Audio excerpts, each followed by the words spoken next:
guys, today's episode is being sponsored by BDAC's West Indian Supermarket.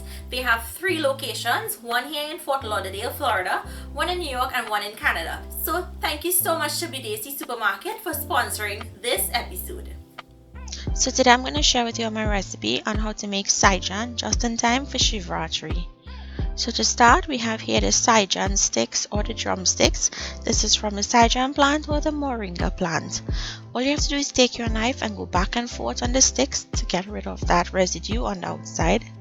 Then cut it up into small pieces. Once cut up, set aside. In a pot, we're going to go in with some Nariyal coconut cooking oil, or you can use any oil that you have. Go in with some methi seeds and allow those methi seeds to get very brown. Once brown, go in with some chopped onions and some green seasoning. Now my green seasoning contains garlic, so I'm not adding any additional garlic, but you can if you wanted to. Once it has a light brown color, go in with your curry powder and toast the curry powder for about 20 seconds. Add some water to cook that curry and toast or cook until this curry thickens. Next, we're going to go in with the moringa, and I've added some mango and some potato. Mr. BDAC requested that this was the way he wanted me to do this recipe. So add in all of those ingredients with salt to taste.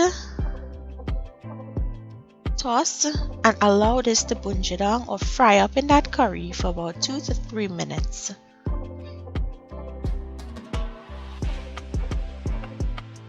Add water to cover, and we're going to bring this up to a boil and allow everything to cook and soften. Once the potatoes are cooked and they're tender and the sauce thickens, this will now be ready to be served. Make sure and taste and adjust your salt accordingly. So I hope you guys enjoyed today's recipe. Make it and let me know if you like it. Thank you so much for watching, and I'll see you in my next video. Bye.